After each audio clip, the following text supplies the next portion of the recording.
السلام علیکم friends, welcome to کتاب نگری یوٹیوب چینل کتابوں کی نگری میں خوش آمدید۔ میں ہوں آپ کی ہوسٹ اقرا یاسین اور آج میں آپ کے لیے لے کر آئی ہوں انوش عارف بیگ کے قلم سے تحریر کردہ ناول مون چائلڈ کے ایپیسوڈ نمبر 11 کو لے کر۔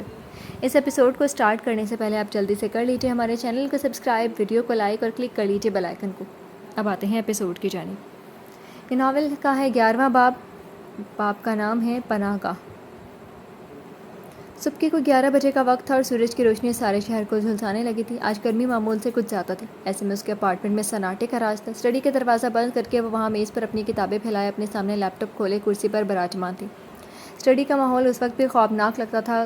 کھڑکی اس نے بند کر رکھی تھی اس طرح کہ ذرا بھی روشنی اندر نہ آتی۔ اے سی کے خنکی ماحول کو باہر کے برعکس ٹھنڈا رکھے ہوئے تھی۔ نیلی فراک میں ملبوس بالوں کا جوڑا بنائے وہ اپنا کام کر رہی تھی، لیکن دماغ کہیں اور بھٹک رہا تھا۔ کچھ دیر وہ کتاب پڑھ چکی، اس پر غور کرنے کی جدوجہد کرتی رہی، پھر ناکام ہو کر کتاب رکھ دی اور فرش کو گھورنے لگی۔ کچھ دیر بعد اس نے ہمت مجتمع کر کے سائیڈ میز پر ہی اپنا پڑا فون اٹھایا اور ارہم کو فون لگایا تھا۔ دوسری بیل پر کال اٹھا لی گئی تھی۔ ہیلو ارہم، کیسی ہو تم؟ فون کان سے لگاتے وہ مخاطب ہوئی۔ اس کی آواز دوسری جانب ہاسٹل میں موجود شخص کو کچھ کمزور محسوس ہوئی۔ میں ٹھیک ہوں منی، تم کیسی ہو؟ تمہاری طبیعت ٹھیک ہے؟ ہاں، کیوں، مجھے کیا ہوا؟ اس کی تشویش پر وہ الجھ گئی۔ اپنی پریشانی اسے بتانے کی بجائے وہ اس کے لہجے پر غور کر رہا تھا۔ وہ مسکرائی۔ کمزور لگ رہی ہے تمہاری آواز۔ کچھ نہیں، ایسے ہی۔ یہ بتاؤ تم کیا کر رہے ہو آج؟ اس کے ادھر ادھر کی باتیں کرنے کا مقصد وہ جانتا تھا، لیکن وہ اسے اپنے مسائل میں الجھانا نہیں چاہتا تھا۔ لیکن اس کے چاہنے سے کیا ہوتا ہے؟ میں آرفنیج جانے کا سوچ رہی ہوں، کچھ دیر وہاں اپنے جیسے بچوں کے ساتھ وقت گزارنا چاہ رہا تھا۔ تم چلو گی میرے ساتھ؟ اس نے استفسار کیا، لیکن آج اس کی ہمت نہیں تھی جانے کی۔ نہیں ارہم، آج میں نہیں جا سکوں گی، تم چلے جاؤ۔ اس کے لہجے کی اداسی ارہم محسوس کر گیا تھا، لیکن اسے تسلی بھی نہیں دے سکا۔ چلو ٹھیک ہے، خدا حافظ۔ الوداعی کلمات کہنے کے بعد فون رکھا جا چکا تھا اور اس نیم اندھیرے کمرے میں مینا کرسی پر دونوں پیروں پر کیے بیٹھی در و دیوار کو تکتی ان کی اداسی اپنے اندر اترتے محسوس کر رہی تھی۔ اپنے دوست کی محرومیاں وہ جانتی تھی، اسے اسپیس دینا چاہتی تھی کہ وہ خود اس تکلیف سے آزاد ہونے کا راستہ تلاش کرے۔ یہ ناول آپ کتاب نگری یوٹیوب چینل پر پڑھ اور سن رہے ہیں۔ گزر گئے کئی موسم، کئی رتیں بدلیں، اداس تم بھی ہو یارو، اداس ہم بھی ہیں۔ دوپہر ہونے لگی تھی، تیز دھوپ میں وہ پیدل چلتا ٹیوب اسٹیشن کی جانب جا رہا تھا۔ ٹی شرٹ اور جینز میں ملبوس برے مال ماتھے پر ترچھے گرتے تھے، بوٹس میں مکید پیروں سے سڑک پر قدم رکھتا وہ چہرے پر سنجیدہ تاثرات سجائے ہوئے تھا، جب اس کے قریب کوئی گاڑی آ کر رکی تھی اور وہ چونکا تھا۔ اس نے استعجاب سے اس کے ڈرائیونگ سیٹ پر براجمان شخص کو دیکھا جو اسے دیکھ کر مدھم سا مسکرایا تھا۔ آپ یہاں؟ وہ گاڑی کے قریب جاتے گویا ہوا۔ کیا اتفاق ہے، میں بس ایسے ہی باہر نکلا تھا تو میں سڑک پر چلتا دیکھا۔ کہیں جا رہی ہو کیا؟ نائل اس کی تیاری دیکھ کر دریافت کر رہا تھا۔ جب اس نے بتایا میں اپنے پرانے گھر جا رہا تھا، سوالیہ نظریں نائل نے اس کی جانب کی، پھر گاڑی میں بیٹھنے کا اشارہ کیا۔ آؤ میں ڈراپ کر دوں۔ کچھ دیر بعد نائل گاڑی کو یتیم خانے کی طرف جاتی سڑک پر ڈال چکا تھا۔ ارہم اس کے برابر نشست پر براجمان گاڑی میں ٹھائے خاموشی پر متذبذب دکھائی دیتا تھا۔ تو تم بچپن میں یہاں رہے ہو؟ اس کی آہستہ اور محتاط آواز سماعتوں سے ٹکرائی تو ارہم اس کو دیکھنے لگا، جس کے چہرے کے تاثرات پہچانے نہیں جاتے تھے۔ ہاں، میں 18 سال کی عمر تک وہیں رہا، پھر ہاسٹل شفٹ ہو گیا۔ وہ آرام سے سامنے نظر آتی سڑک دیکھتے بتا رہا تھا، جس سے کوئی بڑی بات نہ ہو، لیکن نائل کے لیے تو یہ بہت بڑی بات تھی۔ یتیم خانے کے صدر دروازے سے اس کی گاڑی اندر داخل ہوئی اور پورچ میں آ کر رکی۔ وہ دونوں باہر نکلے تو ارہم ہمیشہ کی طرح وہیں کھڑے ساری جگہ کو دیکھنے لگا تھا۔ نائل نے ایک تائرانہ نگاہ اس پوری جگہ پر ڈالی جو اس گوتھک طرز تعمیر نے متاثر کیا تھا۔ ارہم کو دیکھا تو وہ بھی اس کی طرف متوجہ ہوا۔ آپ چل رہے ہیں ساتھ؟ ارہم کی بات پر بولچھی نظروں سے اسے دیکھتا رہا، جیسے اس کی دریافت کرنے کا مقصد جاننا چاہ رہا، پھر اس بات میں سر ہلا دیا۔ چکنے پتھروں کی روش پر قدم اٹھاتے وہ ارہم کے ساتھ عمارت کے اندرونی دروازے کی طرف بڑھ گیا۔ ارہم نے اسے وہاں لیڈی ایوا سے ملوایا۔ وہاں رہنے والے بچوں کو وہ کچھ دور سے دیکھتے ان کے چہرے کی معصومیت اور اطمینان پر رشک کر رہے تھے۔ یہ وہ بچے تھے جن کا اس دنیا میں کوئی نہ تھا۔ وہ چھوٹی چھوٹی باتوں میں خوشیاں ڈھونڈتے تھے۔ ارہم کے چہرے پر آسودگی چھائی تھی، ایک نوسٹیلجیا تھا جس کے زیر اثر وہ دکھائی دے رہا تھا۔ نائل نے اپنا چہرہ سنجیدہ رکھا ہوا تھا، لیکن آنکھوں میں ماضی کی یادیں ابھر رہی تھیں۔ وہ ارہم کے ساتھ غائب دماغی سے چلتا جا رہا تھا۔ نائل بیٹا، آرام سے، گر جاؤ گے۔ 6 سالہ نائل گارڈن میں شایان کے ساتھ فٹ بال کھیلتا دکھائی دے رہا تھا، جبکہ اس کی ماں اسے جوش سے کھیلتے دیکھ کر مسکرا رہی تھی۔ لیکن جب وہ کھیلتے ہوئے یکدم ہی گھاس پر نیچے گرا تو وہ فکر مندی سے اس کے پاس آئی تھی، جبکہ وہ ہنس کر اٹھ کھڑا ہوا تھا۔ فکر نہ کریں بیگم، اسے کھیلنے دیں۔ اسد جو وہیں بیٹھے تھے ان کا پریشان چہرہ دیکھ کر ہنس کر کہنے لگے تو وہ مصنوعی خفگی سے انہیں دیکھنے لگے۔ کھیلنے سے منع نہیں کر رہی، بس سر سے ذرا چوٹ بھی لگ جاتی ہے تو مجھ سے برداشت نہیں ہوتا۔ کھیل میں چوٹ تو لگ ہی جاتی ہے، اس طرح تو سیکھتے ہیں بچے۔ خیر تم زیادہ پریشان مت ہوا کرو۔ وہ مسکراتے ہوئے انہیں تسلی دے رہے تھے جب چھوٹا سا نائل اپنی موم کے ساتھ آ کر لگا تھا۔ کھیل ختم ہو چکا تھا اور شایان بھی اندر اپنی موم کے پاس جا چکا تھا۔ وہ اسے اپنی گود میں بٹھا چکی تھی۔ ارہم کی آواز نے اسے ٹرانس سے نکالا تھا۔ وہ ایک وسیع احاطہ تھا جہاں رکھی بینچ پر وہ بیٹھے تھے. ان کے ارد گرد سبزہ تھا جو آنکھوں کو خیرہ کر رہا تھا. یہاں آ کر تمہیں کیسا محسوس ہوتا ہے؟ پرسکون لہجے میں اس کے سوال پر ارحم نے نظریں سامنے کر لیں. اپنے گھر آ کر انسان کو اچھا ہی محسوس ہوتا ہے، چاہے وہ گھر کوئی بھی ہو اور کہیں بھی ہو. اور جانتے ہیں ایسا کیوں ہوتا ہے؟ گردن پھر سے اس کی جانب موڑی تو نائل کے سوال کی نگاہیں خود پر جمی محسوس کی، کیونکہ وہ جگہ انسان کا اصل ہوتی ہے اور انسان اپنے اصل سے بھاگ نہیں سکتا. کیا وہ یتیم خانہ اس کا اصل تھا؟ شاید اس نے ہی سمجھ لیا تھا. وہ بات نائل کو اپنے دل کی گہرائی میں نقش ہوتی محسوس ہوئی تھی. کچھ دیر تک ان کے درمیان سرد سی خاموشی چھائی رہی، جسے مزید کچھ کہنے کے لیے الفاظ نہ مل رہے. کچھ دیر بعد نائل نے یہ سلسلہ کلام نئے سرے سے جوڑا تھا. تم کچھ دنوں سے خاموش لگ رہے ہو، جیسے کسی بات پر اپسٹ ہو. سب خیریت ہے؟ وہ اس بات پر ششدر رہ گیا تھا. اس نے کبھی واضح طور پر اپنے جذبات چہرے پر اور لہجے سے ظاہر نہیں کیے تھے، لیکن اس شخص نے کیسے محسوس کیا؟ اس کی ہر انکہی بات صرف ایک شخص کو معلوم ہوتی تھی، لیکن اسے یہ نہیں معلوم تھا کہ نائل کو چہرے پڑھنا خوب آتا تھا. اب تو خیریت کا ہونا نہ ہونا سب ایک جیسا ہے. اس کا لہجہ تکلیف زدہ تھا. نائل کو سمجھ نہیں آیا تھا. ارحم نے اپنی بات کا اثر زائل کرنے کی خاطر کہا، ویسے آپ کو کیسے معلوم؟ مجھے نہیں لگتا تھا کہ کوئی میرے چہرے سے اس بات کا اندازہ لگا سکتا ہے سوائے منی کے. ایک بات بتاؤں؟ نائل نے اپنے تاثرات معمل کرنے کی کوشش کرتے اس کی طرف دیکھا. تم جانتے ہو کہ میں چند لوگوں کے علاوہ کسی سے بے تکلف نہیں ہوتا، لیکن میں چہرے پڑھنا جانتا ہوں. جیسے جب ہم پہلی بار ملے تھے تب مجھے اندازہ نہیں تھا کہ ہماری اچھی دوستی بھی ہو سکتی ہے، لیکن ایسا ہو گیا. جو لوگ میرے قریب ہوتے ہیں ان کے چہروں سے دل کے حال کا اندازہ کرنا میرے لیے مشکل نہیں ہے. جب مجھے تمہارے چہرے پر وہ جذبات نظر آئے تھے تو مجھے سمجھ نہیں آیا کہ کیسے استفسار کروں یا نہ کروں. پھر میں نے مینا سے تمہارے متعلق پوچھنے کی ہمت کر لی، اور اس کا جواب سن کر مجھے سمجھ آ گیا کہ اگر میں تمہیں دوست اور بھائی سمجھتا ہوں تو تم سے کچھ بھی پوچھنے سے جھجکنا نہیں چاہیے. اس لیے تم مجھ سے اپنی پریشانی شیئر کر سکتے ہو. یہ سب کہنا اس کے لیے آسان نہیں تھا. اتنے عرصے اس کسی سے اپنے خیالات اس نے شیئر نہیں کیے تھے. ایڈی بھی زبردستی اس سے اس کے بارے میں سنتا تھا. پھر بھی اپنے ویک اسپاٹ تک رسائی اس نے کسی کو نہیں دی تھی، لیکن اس لڑکی کا کہا ایک جملہ اسے متاثر کر گیا تھا کہ وہ خود کو روک نہ سکا. ارحم اسے سن کر آزردگی سے مسکرایا. اسے ہمیشہ معلوم ہوتا ہے کہ کیا کرنا ہے. اس سے بہتر مجھے کوئی نہیں جان سکتا، لیکن مجھے لگتا ہے کہ ہماری زندگی ایک جیسی ہے اور انسان اپنے جیسے لوگوں سے جلدی قریب ہو جاتا ہے. اسی لیے آپ ہمارے سامنے اپنے خول سے باہر نکل سکے. اس کی بات اثر رکھتی تھی. تم اچھی باتیں کرتے ہو ارحم. یقیناً زندگی نے تمہیں بھی بہت کچھ سکھایا. بہت عرصے بعد کوئی ایسا شخص ملا جس سے واقعی میں مانوسیت سی محسوس ہوئی ہے اور اپنے خیالات شیئر کرنے کا دل کیا ہے. ارحم نے اس کے چہرے کی طرف دیکھا جو آنکھیں چھوٹی کیے سامنے دیکھ رہا تھا. دوپہر تھی اور تیز دھوپ سبزے کو سنہرا کر رہی تھی. یہ ناول آپ کتاب نگری یوٹیوب چینل پر پڑھ اور سن رہے ہیں. دوپہر سہ پہر میں بدل گئی تھی. وہ دونوں وہاں سے ایک ریستوران آ گئے تھے. اس کی دوسری منزل پر ایک طرف میز پر آمنے سامنے بیٹھے تھے. نیم اندھیرے میں اس ہال کا ماحول باہر کے برعکس ٹھنڈا اور خوشگوار تھا. لنچ آرڈر کرنے کے بعد ان کے درمیان ایک عجیب سی خاموشی حائل ہو گئی تھی، یا شاید پھر سے کسی سوچ میں چلے گئے تھے. جب وہ اتفاق سے اپنی ماں کو اپنی زندگی میں خوش اور مگن دیکھتا تھا اس کے اندر احساس محرومی پھر سے جاگ جاتی تھی. وہ ان کو اپنی آنکھوں کے سامنے نہیں دیکھنا چاہتا تھا، لیکن قسمت کا کیا کرے جو ہمیشہ انہیں غائبانہ طریقے سے اس کے سامنے لا کھڑا کرتی تھی کہ وہ ضبط کرتا رہ جاتا تھا، جبکہ مقابل کو تو کوئی فرق پڑتا دکھائی ہی نہیں دیتا تھا. کچھ دن پہلے بھی اسے وہ کسی ریستوران میں نظر آئی تھی جب وہ اپنے ایک کلائنٹ سے ملنے گیا تھا. وہ اکیلی نہیں تھی، ان کے ساتھ شاید وہ ان کے بچے تھے. کتنی خوشی ان کے چہروں پر جس کا عینی شاہد وہ بنا تھا. ایک حسرت تھی اور جو ایک عرصے پہلے دل کے نہا خانوں میں دفن ہو گئی تھی، لیکن زخم ہر بار اپنے کریدے جانے پر تکلیف ضرور دیتا تھا. تمہارے پیرنٹس کہاں ہیں ارحم؟ نائل کا یہ سوال بالکل اچانک تھا. ارحم چند لمحے کچھ کہہ ہی نہ سکا. کہنے کو بہت کچھ تھا مگر کیسے کہتا. وہ کسی سے اس بارے میں بات نہیں کرتا تھا کیونکہ کسی کی طرح بھری نگاہیں وہ اپنے لیے دیکھنا نہیں چاہتا تھا. لیکن اس کے سامنے بیٹھے شخص کے لہجے میں اتنے اپنائیت محسوس وہ کر سکتا تھا کہ اس کے سامنے اپنا ماضی کھول سکے. مجھے نہیں معلوم کہ کہاں ہے وہ، بس اتنا معلوم ہے کہ جہاں بھی ہیں اپنی زندگی میں خوش ہیں. وہ اس کی آنکھوں میں دیکھتے گویا ہوا. نائل کو اس کا لہجہ ہر احساس سے خالی لگا. وہ تحیر سے اسے دیکھ رہا تھا. آپ نے کہا تھا کہ آپ کو مجھ سے اپنے دل کی بات کر کے اچھا لگا. نائل نے ناسمجھی سے کہا. ہاں تو پھر کیا میں آپ سے اپنے دل کی باتیں کہہ سکتا ہوں؟ نائل کے پاس منع کرنے کا کوئی جواز نہیں تھا. وہ اس شخص کا دل ہلکا کرنے میں مدد ضرور کر سکتا تھا. اس نے اپنا سر اس بات میں ہلا دیا. یہ ناول آپ کتاب نگری یوٹیوب چینل پر پڑھ اور سن رہے ہیں. آزردہ سے سہ پہر مینا کے اپارٹمنٹ پر بھی چھائی ہوئی تھی. اس بند دروازے کے پیچھے وہ اب تک اسی طرح بیٹھی تھی کہ اچانک ہڑبڑا کر میز سے لگا سر اٹھا لیا. اس کا چہرہ سفید پڑا ہوا تھا اور آنکھوں میں ماضی کی کرشیاں چبھ رہی تھیں. کیا وہ واقعی ماضی میں چلی گئی تھی؟ اس نے دیکھا تھا کہ کسی نے اس کا ہاتھ چھوڑ دیا ہے. وہ ایئرپورٹ پر بھیگی آنکھیں لیے چلتی جا رہی ہے. یتیم خانے میں وہ کسی بچے کے ساتھ کھیل رہی ہے اور آخر میں ایک سفید چار دیواری کے وسط میں رکھے بیڈ پر وہ بے جان ہاتھ.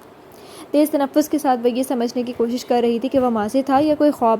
چند لمحے بعد گہری سانس لیتے وہ سمجھ گئی تھی کہ وہ ماضی ہی تھا جو پھر سے اس کے حواس پر سوار تھا. اسے اس کیفیت سے جان چھڑانے کے لیے کچھ تو کرنا تھا. اپنے آپ کو ماضی کے حوالے کر دینا کہیں کی سمجھداری نہیں تھی. دیوار پر لگی گھڑی دیکھی تو وہاں 4 بجنے لگے تھے. اسے حیرت نہیں ہوئی تھی. جب وہ سارا دن گھر پر ہوتی تو وہی ہوتا تھا جو آج ہوا. اب حواس جاگنے لگے تو ایک احساس اس کے اندر بڑی شدت سے بیدار ہوا جس نے اسے ساکت کر دیا. وہ کیسے فراموش کر سکتی تھی کہ اپنے دل اور روح کا سکون اسے اللہ کے کلام میں مل جایا کرتا تھا. جب وہ اللہ سے گفتگو کرتی ہے، انہیں اپنے سارے ڈر اور خوف بتاتی ہے تو تبھی تو وہ اس کی مدد کرتے ہیں. جب اس نے کچھ کہا ہی نہیں تو وہ کیسے جواب پاتی؟ وہ اس نیم اندھیری دنیا سے نکل کر اب روشنی میں جا رہی تھی. اپنے کمرے میں گئی، وضو کر کے ایک چادر اپنے چہرے کے گرد لپیٹی اور قرآن پاک شیلف سے اٹھا کر کافی ٹیبل پر رکھے فرش پر بیٹھ گئی. اللہ کے کلام میں بہت طاقت ہے، دلوں کا سکون بھی اور روح کی راحت بھی. یہ ناول آپ کتاب نگری یوٹیوب چینل پر پڑھ اور سن رہے ہیں. اس ریستوران کی بالائی منزل پر وہ دونوں آمنے سامنے بیٹھے تھے. سرد سی خاموشی ان کے درمیان حائل تھی اس وقت تک جب ارحم نے کچھ کہنا شروع نہیں کیا. جب وہ گویا ہوا تو وہ سرد خاموشی اداسی میں بدل گئی. جب میں 5 سال کا تھا تب تک ہم بھی ایک فیملی تھے. بہت پرفیکٹ نہیں لیکن ایک فیملی. نائل اسے خاموشی سے سن رہا تھا جس نے ایک پر زور دیا تھا. لیکن جب میں 6 سال کا ہوا تو سب بدل گیا. ننھے ارحم کی زندگی کے 5 سال اس کے لیے ایک قیمتی اثاثہ تھے کیونکہ تب تک اس کے ماں باپ اس کے ساتھ تھے. تو اس کی ماں جین برطانیہ سے ہی تعلق رکھتی تھی جبکہ باپ زیاد بن عمر قطر کے ایک عربی تھے. دونوں کے پسند کی شادی تھی. دونوں ایک دوسرے سے محبت کے دعوے دار تھے. وہ محبت ان میں نظر بھی آتی تھی لیکن شاید محبت وقت کے ساتھ ختم ہو گئی. محبت کے سارے دعوے ایک پل میں ہمیشہ کے لیے ختم ہو گئے. یا پھر وہ محبت تھی ہی نہیں، محض ان کے نفس کی خواہش تھی. جین ایک خوبصورت لندن کے عام سے مڈل کلاس گھرانے سے تعلق رکھنے والی خاتون تھی. اپنے والدین کی اکلوتی اولاد جن کے خواب بہت اونچے تھے. انہیں وہ مڈل کلاس زندگی نہیں پسند تھی. ان کی خواہشات میں امیروں جیسی دولت تھی اور اپنی اس خواہش کی تکمیل وہ کسی بھی طرح چاہتی تھی. وہ یونیورسٹی سے گریجویٹ ہونے کے بعد ایک اچھی کمپنی میں جاب کرنے لگی جس کے CEO زیاد بن عمر تھے جو اپنی شخصیت سے پہلی نظر میں ہی لوگوں کو متاثر کر دینے کی صلاحیت رکھتے تھے. اسی طرح پہلی ملاقات میں ہی وہ ایک دوسرے سے خاصے متاثر ہو گئے. آہستہ آہستہ وہ دونوں ایک دوسرے کے قریب ہوتے چلے گئے. جین کو عام امپلائیز سے زیادہ اہمیت دینے لگے. وہ بزنس میٹنگز اور سیمینارز کے علاوہ پارٹیز میں بھی ان کے ساتھ جانے لگے. لیکن جین کو ابھی اندازہ نہیں ہوا تھا کہ وہ واقعی ان سے محبت کرتی ہیں یا محض ان کی دولت سے متاثر ہیں. ایک دن زیاد بن عمر نے انہیں پرپوز کر دیا. وہ بہت خوش تھی اور ہوتی بھی کیوں نہ، ایک مڈل کلاس لڑکی کو اتنا وجیح اور دولت مند شوہر جو مل رہا تھا. کچھ ہی دنوں میں ان کی شادی ہو گئی تھی. تب جین کو لگا کہ زیاد کے ساتھ شادی ان کی ساری محرومیوں کو ختم کر دے گی اور ان کے خواہشات بھی پوری ہو جائیں گی. شادی کے بعد وہ دونوں خوش تھے. ان کی ہر خواہش کا خیال رکھتے. زیاد باقی عمر ان کے لیے ایک اچھا شوہر ثابت ہوئے تھے. شادی کے 1 سال بعد ارحم ان کی زندگی میں آیا تھا. وہ ایک خوش باش فیملی تھے. اپنی اہمیت اپنے شوہر کی زندگی میں دیکھ کر جین کو بھی اب واقعی ان سے محبت ہونے لگی تھی جو پہلے ہی ان سے بے انتہا محبت کے دعوے دار تھے. ایسا انہیں محسوس ہوا لیکن چند سالوں بعد ان کی زندگی میں ایک ایسا طوفان آیا تھا جو ارحم سے سب چھین کر لے گیا. ان کی شادی کو 4 سال ہوئے تھے جب جین کو ایک بہت ہی خطرناک بات کا ادراک ہوا تھا. زیاد سے پہلی بار ملنے سے لے کر ان کے ساتھ بتائے ان چند سالوں کے بعد انہیں ایک بات کا احساس شدت سے ہوا تھا کہ انہوں نے کبھی زیاد کی فیملی کے بارے میں استفسار نہیں کیا. وہ ان کے بارے میں زیادہ کچھ نہیں جانتی تھی. اس کی وجہ یہ تھی کہ شروع سے وہ زیاد کی قابل رشک شخصیت اور دولت سے متاثر تھی. وہ اپنی زندگی میں دولت ہی تو چاہتی تھی. جب وہ مل رہی تھی تو انہیں کس بات کی پرواہ نہیں تھی. انہیں بس یہ معلوم تھا کہ وہ قطر سے تعلق رکھتے ہیں. ان کے والدین کا انتقال ہو چکا ہے اور ان کا کاروبار قطر کے علاوہ برطانیہ میں بھی تھا جبکہ زیاد بن عمر انہیں مکمل جانتے تھے. کاروبار کے سلسلے میں کچھ زیادہ ہی ان کے قطر چکر لگنے لگے تھے. یہاں تک کہ جب وہ لندن میں بھی ہوتے تب بھی خود کو بے حد مصروف ظاہر کرتے. جین جیسی دولت پرست عورت کو وہ بات کچھ مشکوک لگی کیونکہ اس سے پہلے تک وہ ان کے ساتھ ہر پارٹی اور آفیشیل ایونٹ میں جاتی رہی تھی. اور اب معاملہ یہ تھا کہ انہیں پتہ ہی نہیں ہوتا تھا کہ وہ کہاں ہوتے تھے، کس پارٹی میں ہوتے تھے اور کس کے ساتھ ہوتے تھے. وہ گھر میں اپنے شوہر کی حرکات اور اپنی خواہشات کے متعلق سوچتی رہتی. ان کے پاس دولت تھی، بظاہر خوش باش فیملی تھی، پھر بھی وہ اس وقت خوش نہیں تھی اور وجہ وہ خود بھی نہیں سمجھ پا رہی تھی. ایک دن زیاد بن عمر کاروباری سلسلے میں کافی دنوں بعد قطر سے لوٹے اور سیدھا گھر آ کر اپنی بیوی اور بیٹے سے بہت چاہت سے ملے تھے. وہ فریش ہونے گئے تو ارحم لان میں فٹ بال کھیل رہا تھا اور جین کمرے میں بیڈ پر بیٹھی تھی. جب سائڈ ٹیبل پر پڑا زیاد کا فون بجا. غیر ارادی طور پر ان کی نگاہ اسکرین پر پڑی تو وہاں کچھ پیغامات جگمگا رہے تھے. ان کے دل میں یکلخت ایک خیال آیا جس کے تحت وہ ہاتھ بڑھا کر فون وہاں سے اٹھا چکی تھی اور فون کو ان لاک کرتے میسیجز میں گئی تھی. وہ یہ کام بہت چوکنا ہو کر رہی تھی کہ کہیں زیاد باتھ روم سے باہر آ کر اسے اس کا فون چیک کرتے نہ دیکھ لیں. انہیں خفیہ طریقے سے پاسورڈ بھی معلوم ہو گیا تھا اور یہ بات زیاد کو نہیں معلوم تھی. گاہے بگاہے باتھ روم کے دروازے پر نگاہ ڈالتے اب ان پیغامات کو پڑھ رہی تھی اور ساتھ ہی ان کے دل کی حالت متغیر ہوتی جا رہی تھی. وہ پیغامات پڑھ کر وہ خود کو دھوکے میں محسوس کر رہی تھی. ان پیغامات سے صاف اندازہ ہوتا تھا کہ وہ جین کے علاوہ بھی کسی کے ساتھ ریلیشن شپ میں ہیں. ان کی زندگی میں محض جین نہیں تھی بلکہ جین تو بہت بعد میں آئی تھی. ان کی زندگی میں ارحم ان کی پہلی اولاد نہیں تھی. ان کی فیملی ایک فیملی قطر میں بھی تھی. وہ بے یقینی سے پیغامات پڑھتی جا رہی تھی جب باتھ روم کا دروازہ کھلتے دیکھ کر پھرتی سے فون واپس رکھ کر دل کی حالت ضبط کرتے کمرے سے باہر نکلیں۔ اس وقت وہ یقین نہیں کر پا رہی تھی کہ ان سے محبت کے دعوے کرنے والا انہیں اتنے بڑے دھوکے میں رکھے ہوئے تھا۔ وہ اتنا بڑا دھوکا ان کے ساتھ کیسے کر سکتے تھے؟ وہ سوچ سوچ کر پاگل ہو رہی تھی، لیکن یہ بات سمجھ نہیں سکی کہ وہ بھی تو اس کا ظاہر دیکھ کر ہی اس کی زندگی میں شامل ہوئی تھی، اس کا باطن اسے نظر ہی نہیں آیا تھا۔ کچھ دنوں بعد کی بات ہے، رات کا وقت تھا۔ ارحم اپنے کمرے میں بے نیاز سا کھیلے میں مصروف تھا، لیکن جین اپنے کمرے میں بے چینی سے ٹہل رہی تھی۔ انہیں سمجھ نہیں آ رہا تھا کہ کیا کریں، کیونکہ ابھی آفس فون کرنے پر زیاد کے سیکریٹری نے انہیں بتایا تھا کہ وہ کام کے سلسلے میں قطر روانہ ہو چکے ہیں، لیکن جانے سے پہلے زیاد نے انہیں کچھ نہیں بتایا۔ اس دن ان کے فون کے پیغامات پڑھ کر وہ جو شک میں مبتلا تھیں اس پر یقین کرنے لگی تھیں، کیونکہ بغیر بتائے جانے کا ان کی نظر میں اور کیا مقصد ہو سکتا تھا۔ ان سوچوں سے تھک کر وہ بیڈ پر گرنے کے انداز میں بیٹھ گئی جب ارحم نے آہستہ سے ان کے کمرے کا دروازہ کھولا تھا اور انہیں کسی سوچ میں غرق پایا تھا۔ موم، ڈیڈ گھر نہیں آئے اب تک؟ ان کی سوچوں کو منتشر کرتے وہ اندر داخل ہوا تھا۔ تمہارے ڈیڈ پھر کسی ٹرپ پر چلے گئے ہیں بیٹا، اور وہ بھی اپنی فیملی کو آگاہ کیے بغیر۔ پتہ نہیں واپس لوٹیں گے بھی یا نہیں۔ ارحم کو ان کا لہجہ استہزائیہ محسوس ہوا تھا۔ وہ اس وقت سمجھ نہیں سکتا تھا کہ وہ ایسے اس کے ڈیڈ کے بارے میں کیوں کہہ رہی تھی، لیکن وہ زیاد کے اس رویے پر اندر ہی اندر فرسٹریشن کا شکار ہو رہی تھی، اور وہ فرسٹریشن ارحم پر نکالنا شروع ہو چکی تھی، جس کا اثر اس چھوٹے سے بچے کے ذہن پر پڑنا شروع ہو گیا تھا۔ ایک ہفتے بعد زیاد بن عمر واپس لندن آ گئے۔ ایک بار پھر سب معمول کے مطابق چلنے لگا تھا، لیکن کچھ تھا جو بدل گیا تھا۔ زیاد اور جین گھر میں ایک دوسرے کے ساتھ نارمل رہتے تھے، تو شاید ارحم کے سامنے دکھاوا کرتے تھے خوش رہنے کا، لیکن وہ ایک بات فراموش کر چکے تھے کہ ارحم کافی حساس بچہ تھا، ان کے گھر میں چلتی ہر ٹینشن کو اپنے اندر جذب کر رہا تھا۔ لیکن ایسا معلوم ہوتا تھا کہ اس کے ماں باپ کو اس کی کوئی پرواہ نہیں رہی تھی۔ وہ دونوں اپنی اپنی ذاتی دنیا بنا چکے تھے، جس میں ان کے بیٹے کا کوئی وجود بھی نہ تھا۔ ایک دن پورے گھر میں خاموشی چھائی تھی۔ وہ اپنے کمرے میں اسکول کا ہوم ورک کر رہا تھا جب یکدم باہر سے کسی کا چیخنا سنائی دیا۔ اس نے چونک کر سر اٹھایا۔ وہ جانتا تھا کہ یہ کس کی آوازیں ہیں۔ آہستہ سے جگہ سے اٹھ کر اپنے کمرے سے باہر نکلا اور بغیر آواز کے سیڑھیوں سے نیچے لیونگ روم میں جھانکا تو توقع کے مطابق اس کے ماں باپ جھگڑا کر رہے تھے۔ آپ مجھ سے کتنا جھوٹ بولیں گے زیاد؟ میری برداشت اب جواب دے چکی ہے۔ پہلے بغیر بتائے چوری چھپے قطر چلے جانا، اور پھر اب یہ عورت جس کے ساتھ آپ ہر جگہ پائے جاتے۔ میں تھک گئی ہوں یہ سب برداشت کرتے کرتے، وہ سرخ چہرہ لیے اونچی آواز میں کہتے انہیں سن رہا تھا، جبکہ زیاد کے چہرے پر کوئی ندامت، کوئی پریشانی کے آثار نظر نہیں آتے تھے۔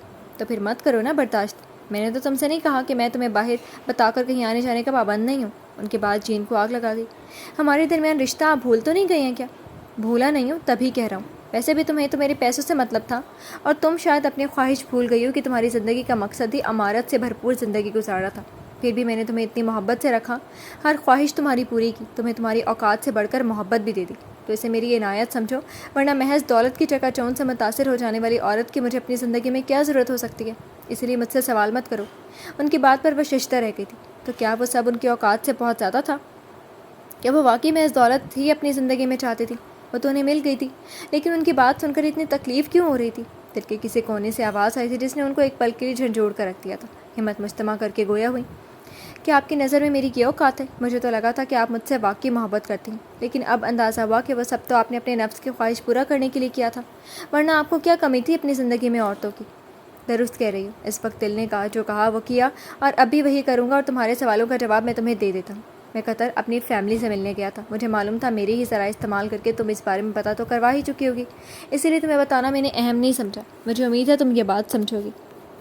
ان کا انداز ایسا تھا جیسے وہ ان سے کوئی فیور مانگ رہے ہیں۔ اور وہ لڑکی جس کے ساتھ آپ ہر رات عیاشیاں کرتے ہیں، وہ مشکل ضبط کرتے وہ کہہ رہی تھی، جبکہ اس کی بات پر ان کا انداز سخت ہوا تھا۔ ایسی ہی عیاشی تم بھی میرے ساتھ کرتی تھی، یاد نہیں ہے تمہیں؟ اور وہ لڑکی میری نئی سیکریٹری ہے۔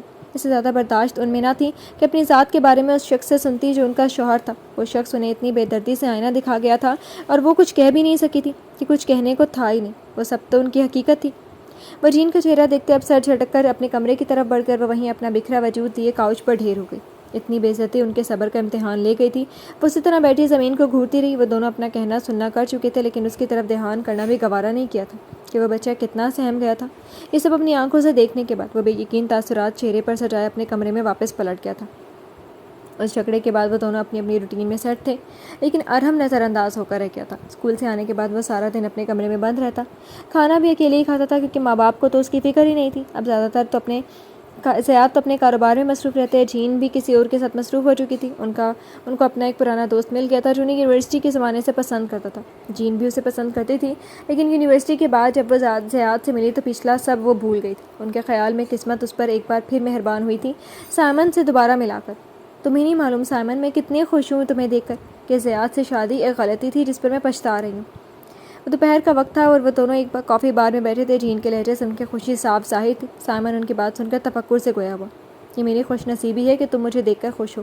مجھے تو لگا تھا کہ اب ہم کبھی اس طرح آمنے سامنے نہیں بیٹھ سکیں گے، لیکن تم اس شخص کے ساتھ اپنی زندگی میں خوش نہیں، یہ سن کر افسوس ہوا۔ تمہارا چہرہ کتنا مرجھا گیا۔ میں پیچھے اسی لیے ہٹا تھا کیونکہ مجھے تمہاری خوشی عزیز تھی، لیکن اب جب تم خوش ہی نہیں ہو تو میں تمہیں ایسے نہیں رہنے دوں گا۔ بس سنجیدہ تھا اور جین اس کی بات کا مطلب سمجھ چکی تھی اور اندر ہی اندر قدرے مطمئن ہوئی تھی، البتہ چہرہ ابھی بھی مرجھایا ہوا لگ رہا تھا۔ نہ سمجھنے کی اداکاری کرتے ہوئے گویا ہوئی، اس بات کا کیا مطلب ہے سائمن؟ مطلب یہ کہ تم اپنے شوہر کو چھوڑ دو اور پھر ہم دونوں شادی کر لیں گے۔ جین کو وہ الفاظ نئی خوشیوں سے بھری زندگی کی نوید سنا گئے، لیکن وہ بدنصیبی کی نوید ارحم کو بھی سنا گئے۔ اس سب کے بعد ارحم نے جین میں بہت بڑا بدلاؤ محسوس کیا تھا۔ وہ جو ہر وقت غصے میں یا پھر اپنے شوہر سے جلی کٹی رہتی تھی، اب خوشی ان کے چہرے سے ظاہر تھی۔ لیکن اس چھوٹے سے معصوم بچے کو سمجھ نہیں آتا تھا کہ اس کی ماں کہاں مصروف تھی، کہ ان کے پاس اس کے کمرے میں آنے کا وقت تک نہ ہوتا تھا۔ باپ نے بھی اس سے ملنا چھوڑ دیا تھا۔ گھر میں ملازم تھے جو اس کو دیکھ لیا کرتے تھے، لیکن ماں باپ کی عدم توجہی اس کی صحت نظر انداز ہو گئی۔ اسکول میں اس کی کارکردگی اچھی تھی، مگر اب وہ اپنے عمر کے بچوں سے بھی بات نہیں کرتا تھا۔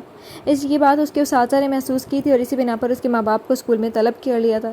زیاد تو کام کا بہانہ بنا کر نہیں گئے تھے، لیکن جین وہاں گئی اور پرنسپل کی بات سن کر ان کو اپنا مسئلہ بھی بتایا جو ارحم نے سنی تو اس کا دل دھک سے رہ گیا تھا۔ ان کے مطابق وہ اپنے شوہر کو چھوڑ رہی تھی اور پھر دوسری شادی کرنے والی تھی۔ ارحم ان کے ساتھ گھر آیا تو اس بات کی تصدیق چاہی، جیسے اسے اپنے کانوں پر یقین آیا ہو کہ وہ سچ سن رہی ہیں یا نہیں۔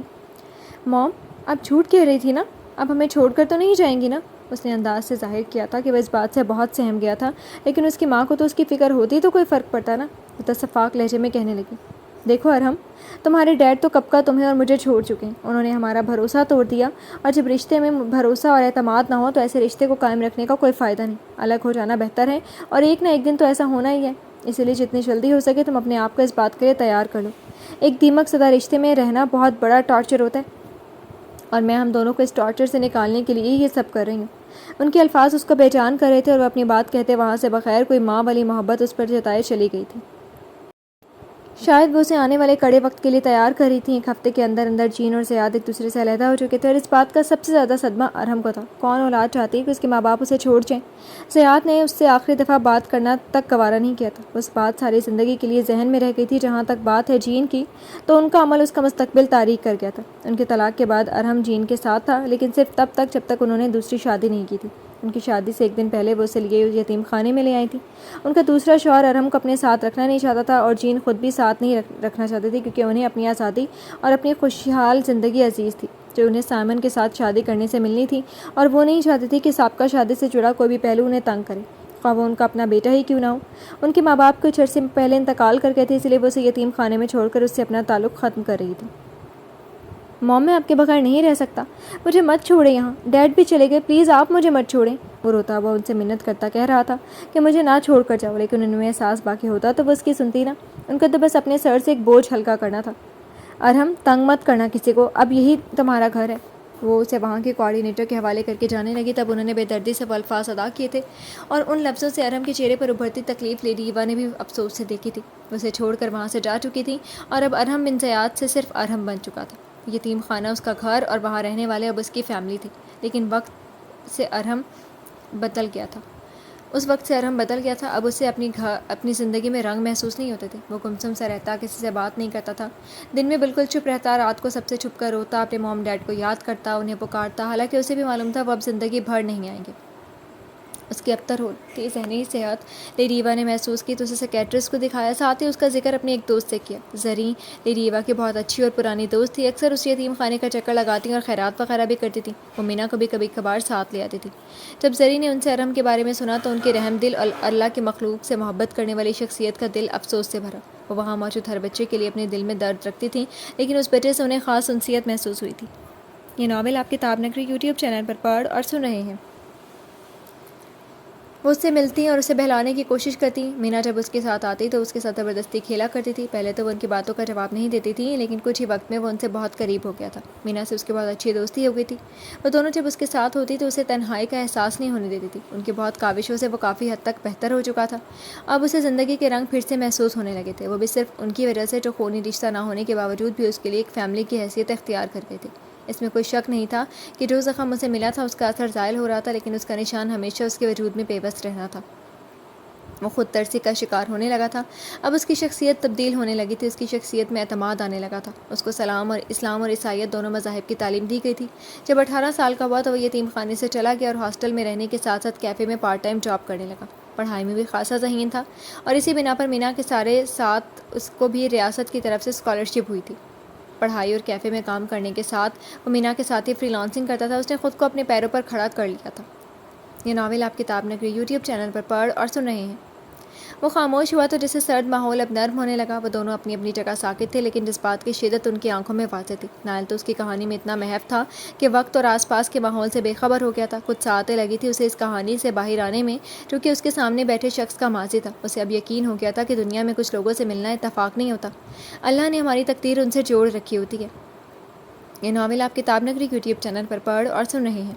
شام ڈھل گئی تھی جب وہ اپنے اپارٹمنٹ میں داخل ہوا تھا اور کچھ دیر بعد فریش ہو کر باتھ روم سے نکل کر ڈریسنگ روم میں گیا۔ رف سے ٹی شرٹ اور جینز میں ملبوس گیلے بالوں میں سے پانی کی بوندیں ٹپک رہی تھیں۔ بالوں کو تولیے سے خشک کرتا وہ آئینے تک آیا اور میز پر سے برش اٹھا کر بالوں پر پھیرا۔ برش واپس رکھتے اس نے آئینے میں خود کو دیکھا تو اپنی آنکھوں کو اداس لیکن کافی حد تک پرسکون پایا۔ اس کی طبیعت پر چھایا بوجھل پن زائل ہو چکا تھا۔ وہ اپنا دل ہلکا کر آیا تھا اس شخص کے سامنے جس سے ملے ہوئے بھی کچھ عرصہ ہی ہوا تھا اور جو اس تھوڑے سے عرصے میں بھی اپنے مزاج کے برخلاف اس کا دوست بن گیا تھا۔ دونوں کے درمیان کوئی خون کا رشتہ نہیں تھا، لیکن دوستی، انسانیت اور ہمدردی کا ضرور تھا، اور کون چاہتا تھا اب یہی رشتہ باقی زندگی بھر کے لیے کافی ہونے والا تھا۔ وہ دروازہ بند کرتا اپنے کمرے میں آیا اور بیڈ پر بیٹھ کر سائڈ ٹیبل پر رکھا اپنے فون مینا کو فون کرنے کی غرض سے اٹھایا، لیکن اس کا پیغام موجود دیکھ کر اس نے میسج کھولا۔ I know we can't forget the way we were once, but that's all in the past. Now you have me and I have you. That should be all for us. I know that you still feel the pain of the lost memories, but don't forget that I am with you. ان خوبصورت الفاظ کو بار بار دہراتے وہ خود کو اس بات کا یقین دلا رہا تھا مینا اور اپنی دوستی پر اسے ایک بار پھر فخر ہوا تھا۔ یہ ناول آپ کتاب نگری یوٹیوب چینل پر پڑھ اور سن رہے ہیں۔ اپنی دھن میں رہتا ہوں، میں بھی تیرے جیسا ہوں۔ رات کا اندھیرا آسمان پر چھایا ہوا تھا۔ اس کا اپارٹمنٹ ویران لگتا تھا۔ سرمئی در و دیوار اپنے اندر اداسی لیے ہوئے تھے۔ وہ بالکنی میں ریکنگ پر ہاتھ رکھے کھڑا تھا، جبکہ دوسرے ہاتھ میں بلیک کافی کا مگ تھا جس سے وہ خون بھرتا آسمان پر اپنی گہری سرمئی آنکھوں میں اداسی لیے چمکتے تاروں کو دیکھ رہا تھا۔ یوں گمان ہوتا تھا جیسے وہ تارے اس کے مرحوم والدین ہوں اور وہ انہیں بنا بات کے اپنا حال بتا رہا ہو۔ آج ارم سے اس کی زندگی کے بارے میں سن کر اسے اپنی زندگی کی محرومیاں پھر یاد آئی تھیں۔ ارم کی کہانی سنتے اس کی مختلف کیفیات تھیں۔ بلا شبہ ان دونوں کی زندگی میں ایک چیز مشترک تھی، وہ لوگ انہیں چھوڑ کر جا چکے تھے جس سے انہیں بہت زیادہ محبت تھی۔ ان دونوں کو ہی قسمت نے تنہا کر دیا تھا۔ ارم کے لیے اسے دکھ بھی ہوا تھا، لیکن رشک بھی ہوا کہ اس کے پاس مینا جیسی دوست تھی جس نے اسے زندگی کے ہر موڑ پر سپورٹ کیا۔ اسے اب سمجھ آ گیا تھا کہ وہ اس سے اتنے آرام سے مانوس کیسے ہو گیا۔ ان دونوں کے حالات تقریباً ایک جیسے ہی تھے۔ دونوں تنہا تھے، لیکن ایک محبت کو ترسا ہوا تھا تو دوسرا محبت سے عاری تھا۔ اس کی کافی ختم ہو چکی تھی۔ وہ مگ کچن میں رکھنے کے لیے وہاں سے اپنے کمرے میں آیا جب اس کے فون پر آنے والی کال نے اسے اپنی جانب متوجہ کیا۔ بیڈ کے سائڈ ٹیبل پر پڑا اپنا فون اٹھایا تو اسکرین پر دادی جان لکھا آ رہا تھا۔ اس نے فوراً کال اٹھا لی تھی۔ السلام علیکم دادی جان۔ اس کی آواز دوسری جانب سے ابھر رہی تو لہجہ نرم محسوس ہوا۔ وعلیکم السلام، کیسی ہو میرے عزیز پوتے؟ میں بالکل ٹھیک ہوں دادی جان، آپ کیسی ہیں؟ ان کی خوش دلی سے گویا ہونے پر اس کا دل چاہا کہ ان سے اپنے دل کی بات شیئر کرے۔ یہ بات بھی سچ تھی کہ اپنے دل کی بات وہ انہیں خود سے کبھی نہ بتاتا، لیکن انہوں نے خود اسے یاد کر لیا تھا۔ تمہاری آواز سن لی، اب ٹھیک ہوں۔ سچ بتائیں، آپ کی طبیعت ٹھیک ہے؟ وہ مطمئن نہیں ہوا تھا۔ وہ اس کی فکر پر ذرا ہنسی۔ ہاں سچ میں ٹھیک ہے، لیکن تم نہیں لگ رہے ٹھیک۔ بتاؤ کیا ہوا ہے؟ ان کا انداز ایسا تھا جیسے وہ اس کے سامنے موجود ہو۔ اس کا لہجہ پہچانتی تھی۔ آج میں نے ایک شخص کی زندگی کی کہانی سنی۔ اس کہانی کو سن کر مجھے اس بات پر یقین ہو گیا کہ کسی شخص کا ہماری زندگی میں داخل ہونا محض اتفاق نہیں ہوتا، ہماری قسمت میں ان سے ملنا لکھ دیا گیا ہوتا ہے۔ وہ آج بڑے دنوں بعد اپنے دل کی بات کہہ رہا تھا۔ وہ کہہ دینا چاہتا تھا کیونکہ دور ہونے کے باوجود سب سے قریبی شخص اس وقت اس کی دادی تھی۔ زرمینہ بیگم متحیر تو تھی، لیکن وہ اسے خاموشی سے سن رہی تھی۔ انہیں نہیں معلوم تھا کہ وہ کس کے بارے میں بات کر رہا ہے۔ یہی بہت تھا کہ آج وہ اپنے جذبات اور خیالات اس کے سامنے بیان کر رہا تھا۔ وہ جانتی تھی کہ یہ کرنے کے لیے بہت ہمت درکار تھی اور انہیں خوشی تھی کہ وہ ہمت کر رہا تھا۔ جانتے ہو، جب ہم اس دنیا کی زندگی سے بہت مایوس ہو چکے ہوتے ہیں اور ہمیں لگتا ہے کہ ہماری زندگی میں جو ٹریجڈی ہوئی وہ کسی اور کے ساتھ نہیں ہو سکتی یا کوئی ہمارا غم نہیں سمجھ سکتا، تب اللہ ہمیں ان لوگوں سے ملواتا ہے جن کا غم بالکل ہماری طرح ہوتا ہے یا بعض اوقات ہم سے زیادہ ہی ہوتا ہے۔ اور جیسا کہ تم نے کہا کہ یہ سب قسمت کے کھیل ہیں، اللہ دراصل ان لوگوں کے ذریعے ہمیں یہ پیغام دینا چاہتے ہیں کہ اللہ کی رحمت سے مایوس نہیں ہونا۔ اس دنیا میں ٹریجڈی ہر کسی کے ساتھ کسی نہ کسی شکل میں ضرور ہوتی ہے۔ انسان کو صبر سے کام لینا چاہیے، اور انسان تو بے صبر ہے۔ اسی لیے اللہ نے ان لوگوں کو ہماری زندگی میں داخل کیا ہوتا تاکہ ان کے صبر کو دیکھ کر ہم بھی صبر کرنا سیکھیں۔ وہ مدبرانہ انداز اپنائے، اسے وہ راز بتا گئی تھی، لیکن نائل کو بھی خود پر بہت کام کرنا تھا اور اللہ نے اس کے لیے کسی کو منتخب بھی کر لیا تھا۔ یہ ناول آپ کتاب نگری یوٹیوب چینل پر پڑھ اور سن رہے ہیں۔ بالآخر وہ رات بھی گزر گئی تھی اور نئی صبح طلوع ہوئی تھی۔ سورج کی روشنی پورے شہر میں اپنے پر آہستہ آہستہ پھیلانے لگی تھی۔ فضا گزشتہ دنوں کے مقابلے میں آج خاصی خوشگوار تھی۔ آرام اس عمارت کے نیچے کھڑا مینا کا انتظار کر رہا تھا۔ وہ سفید ڈریس شرٹ اور بھوری ڈریس پینٹ میں ملبوس تھا۔ ایک ہاتھ کی کلائی میں گھڑی قید تھی، گھڑی میں مقید تھے۔ بال ماتھے پر ترچھے ہو کر گر رہے تھے جو اس کی شخصیت کو جاذبیت بخشتے تھے۔ شانوں پر بیگ لیے وہ ابھی وہاں پہنچا تھا اور بے صبری سے اس کا انتظار کر رہا تھا جب مین گیٹ سے وہ نمودار ہوئی تھی۔ ارہم کی نظر اس پر گئی تھی۔ وہ گھٹنوں تک آتی سبز رنگ کے فلورل فراک میں ملبوس تھی۔ اس کے آستینیں کوہنیوں تک تھیں، کانوں میں اسٹڈز جگمگا رہے تھے۔ ایک ہاتھ کی کلائی میں ہمیشہ کی طرح وہی بریسلٹ تھا۔ گہرے سیاہ بال اونچی پونی میں ٹیل میں باندھ کر اسکرنچی میں مقید کیے ہوئے تھے اور پیچھے کی طرف نگینوں سے مزین ہیئر کلپ لگا رکھا تھا۔ پیر سینڈل سے مقید تھے۔ اس نے سر اٹھا کر ارہم کو دیکھا تو سلام کرنے کے انداز میں ہاتھ ہلایا۔ وہ جو پہلے اسے دیکھ رہا تھا جواباً ہاتھ ہلاتے مسکرایا تھا۔ وہ اس کے سامنے کھڑی تھی، اس کی مسکراہٹ دیکھ کر کہنے لگی، شکر آج ارہم سر مسکرائے تو، ورنہ کتنے دنوں سے منہ لٹکا کر پھر رہے تھے۔ اس کے انداز پر وہ ہنسا۔ واقعی اس نے بھی آج خود میں یہ تبدیلی محسوس کی تھی کہ وہ کتنے دنوں کے بعد اس طرح مسکرایا تھا۔ کل رونما ہونے والی چیزوں کے بعد سے وہ خود کو پرسکون محسوس کرنے لگا تھا، جیسے دل پر پڑا بوجھ ایک کم ہو گیا ہو۔ اب میں آج مسکرانے کے قابل ہو سکا ہوں تو اس میں تمہارا بہت بڑا ہاتھ ہے۔ وہ مسکرا کر اس کی جانب دیکھ رہی تھی۔ کاندھے پر بیگ لٹکا رکھا تھا۔ انہوں نے یونیورسٹی کے لیے نکلنا تھا۔ وہ اسے دیکھتا کہہ رہا تھا، تم نے سوچا کہ تم میری مدد نہیں کر سکتی، لیکن تم نے ہی تو میری مدد کی ہے، ہمیشہ اور کل بھی۔ اس نے پہلے نائل سے جو کہا اس نے ارہم کے دل کا بوجھ ہلکا کر دیا اور اس پیغام نے اس کی ساری کلفت دور کر دی تھی۔ کیا لارڈ میئر تم سے ملے تھے؟ تم متحیر نظر آ رہی تھی۔ اب وہ ٹیوب اسٹیشن کی جانب قدم بڑھا رہے تھے۔ ہاں نا، بلکہ وہ میرے ساتھ یتیم خانے بھی گئے تھے اور ہم نے ساتھ لنچ بھی کیا تھا۔ انہوں نے کہا کہ میں ان سے اپنی پریشانی شیئر کر سکتا ہوں۔ پتہ ہے ان کا لہجہ مجھے اس وقت ایسا مخلص لگا کہ مجھے ان کے سامنے اپنا دل کھولنے میں کوئی آر محسوس نہیں ہوئی۔ وہ میری بات سمجھ سکتے تھے اور انہوں نے سمجھی بھی۔ اس کے لہجے میں نائل کے لیے ایک بھائی جیسی عقیدت تھی جو مینا نے محسوس کی تھی۔ مجھے نہیں معلوم تھا کہ میری بات ان کے دل پر جا کر لگے گی۔ خیر، اچھی بات ہے، اس نے ایمانداری سے کہا۔ وہ اب ٹیوب اسٹیشن پہنچ چکے تھے۔ یہ ناول آپ کتاب نگری یوٹیوب چینل پر پڑھ اور سن رہے ہیں۔ دوپہر ہو گئی تھی، گرمی تھی، لیکن ٹھنڈی ہوا چلنے کے باعث دھوپ کی حدت میں کمی تھی۔ لارنس کی اس عمارت کے اندر سب اپنے اپنے کاموں میں لگے ہوئے تھے۔ 5ویں منزل پر واقع آفس میں وہ کرسی پر بیٹھے میز پر رکھے لیپ ٹاپ پر جھکا ہوا تھا۔ آسمانی رنگ کی ڈریس شرٹ پر سیاہ ڈریس پینٹ اور ہم رنگ ٹائی میں ملبوس سیاہ بلیزر کو کرسی کی پشت پر پھیلایا ہوا تھا۔ بال ہمیشہ کی طرح سر پر سلیقے سے سیٹ تھے، جبکہ چہرے پر تازہ کی گئی شیو کے نشان تھے۔ لیپ ٹاپ پر کام میں مصروف تھا جب فون بج اٹھا تھا۔ اس نے انگلیوں کے پوروں سے ماتھا مسلتے ہوئے سر اٹھایا تو ساتھ رکھے فون پر نگاہ ڈالی تو اسکرین پر جگمگاتے نام کو دیکھ کر وہ کوفت میں مبتلا ہوا تھا۔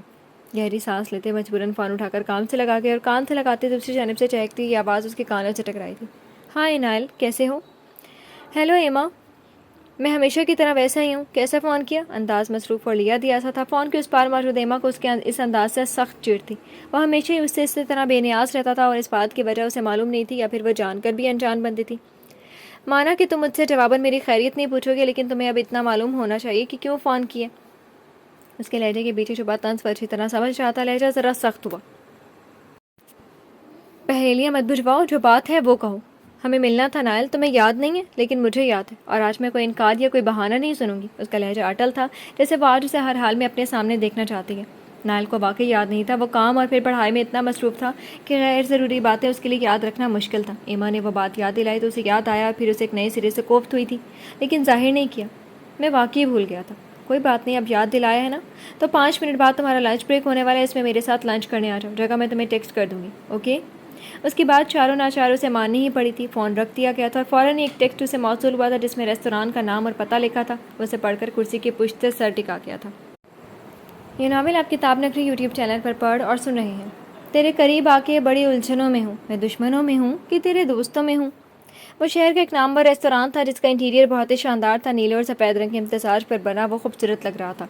گراؤنڈ فلور پر ایک بڑے سے ہال میں میزیں لگی ہوئی تھی جن میں ایک پر وہ دونوں آمنے سامنے کرسیوں پر براجمان تھے۔ آخرکار تم آ ہی گئے، ورنہ مجھے امید نہیں تھی تم سے۔ ایما جو مغربی طرز کی فراک میں ملبوس تھی میز پر ذرا سا آگے جھکتے ہوئے گویا ہوئی۔ نائل جو بھی 5 منٹ پہلے ہی آ کر بیٹھا تھا اس کی بات پر اچھڑتی نگاہ اس پر ڈالی، لیکن ہلکے لہجے میں کہا، مجھ سے امید مت رکھا کرو کیونکہ میں اپنی زندگی دوسروں کی امیدوں کے مطابق نہیں گزارتا۔ وہ اسے دیکھ کر رہ گئی تھی جب ویٹر ان کو آرڈر لینے آ گیا تھا۔ آرڈر دینے کے بعد وہ جب ویٹر چلا گیا تو وہ پھر سے گویا ہوئی۔ تم ویسے ہی ہو جیسے یونیورسٹی کے زمانے میں تھے، اپنے کام سے کام رکھنے والے اور دوسروں کی پرواہ نہ کرنے والے۔ لیکن کوئی بات نہیں، یہی ادا تو ہے جو تمہاری مجھے متاثر کرتی ہے۔ وہ اسے اپنی نظروں کے اظہار میں لیے ہوئے تھی اور انداز فدا ہونے والا تھا۔ نائل نے اس کی بات کا کوئی جواب نہیں دیا۔ اسے معلوم تھا کہ اس کی شخصیت لوگوں کو متاثر کرتی ہے، لیکن اسے سب سے کوئی فرق نہیں پڑتا تھا۔ ایما کی فطرت سے واقف تھا، اسی لیے تو شروع سے اس سے دور ہی رہا تھا۔ ویسے تم بتاؤ کیا کر رہے ہو آج کل؟ وہ پھر سے گویا ہوئی تھی۔ وہی روز کے کیسز، روز کوئی نہ کوئی کیس آ جاتا ہے۔ اس بار اس نے ذرا نرمی سے جواب دیا تھا، جس پر وہ مسکرائی تھی۔ ایڈی بتا رہا تھا کہ تم اپنے ڈیڈ کی کمپنی میں ہی کام کر رہی ہو۔ پہلی بار نائل نے اس سے کچھ استفسار کیا۔ میں ابھی اسی فارم میں کام کرنا چاہتے تھے، لیکن ڈیڈ نے مجھے اپنی کمپنی چھوڑ کر جانے ہی نہیں دیا۔ ایک بات بتاؤ، تم اب بھی اکیلے رہتے ہو؟ تم نے کبھی بتایا ہی نہیں اپنے بارے میں، سب کچھ ایڈی سے ہی پتہ چلتا ہے۔ اس کے سوال پر وہ چہکتے ہوئے جواب دے رہی تھی۔ پھر اچانک سے جو بات اس نے کہی، اس پر نائل کے تاثرات دوبارہ سخت ہوئے تھے، لیکن اس نے خود پر قابو رکھا ہوا تھا۔ کہ تمہیں اتنی دلچسپی کیوں ہے مجھے جاننے میں؟ کیونکہ مجھے تم میں دلچسپی ہے، اس لیے۔ مت لو مجھ میں دلچسپی۔ وہ سنجیدہ تھا، لیکن سامنے کھڑی لڑکی بھی ڈھیٹ تھی۔ سوالیہ انداز سے اس کی طرف دیکھا۔ کیوں؟ ہر بات پر سوال نہیں کرتے۔ وہ اس کی طرف نہیں دیکھ رہا تھا۔ اس کا روب ایسا تھا کہ وہ مزید کوئی بات نہ کر سکی۔ ویٹر کھانا لے آیا تھا اور اب وہ کھانے کی طرف متوجہ تھے۔ وہ اس سے بے نیاز تھا۔ یہ بات ایما کو بہت بری لگ رہی تھی، لیکن کیا کرتی؟ ہر بات کا ایک وقت ہوتا ہے۔ یہ ناول آپ کتاب نگری یوٹیوب چینل پر پڑھ اور سن رہے ہیں۔